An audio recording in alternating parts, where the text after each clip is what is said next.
meeting in the back.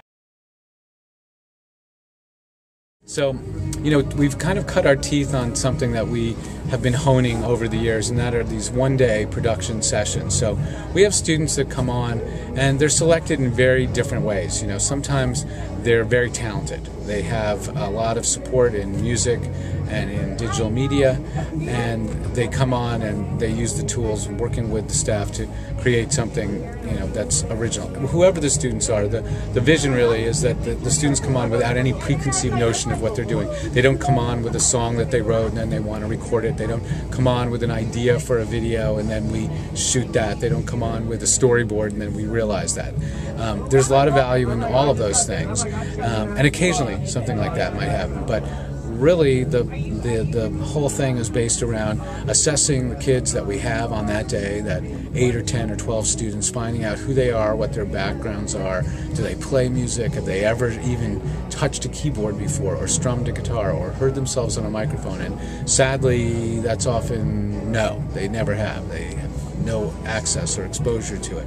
But other times they're in band and orchestra, they're in music programs, but to be honest, they don't really get the opportunity to take the skills that they have and apply them to their own ideas. You know, they're always doing things that their parents want them to do or that their teachers want them to do, and there's nothing wrong with that, but there's sometimes some space and some time for just coming in and doing what you want to do.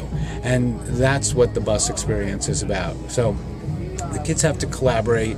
They have to kind of fight for their ideas. They have to learn how to compromise around their ideas. You know, you could have some kids into hip-hop and other kids into country or into jazz or other styles of music, or they have ideas for what visuals look like. So, you know, they have to kind of... So they're getting a real-world experience. Yeah, they really being are. A musician. Yeah, they really are in that regard. They're having to work collaboratively and kind of compromise with a group to realize their idea. But in pretty short order, they're getting onto the instruments.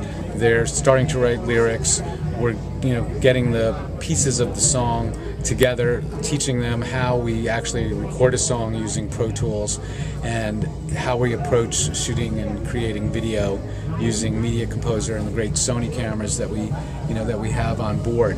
And a lot of times with the music piece of it, you'll have students who are interested in playing drums, but they never played drums, or they're excited about a guitar, but they literally never touched one before. So the crew that live on board are really, first and foremost, they're musicians, they're audio engineers, but they wear zillions of hats. They have to produce video, they have to be able to do press, they have to talk to older people, younger people. So they're very they're amazing.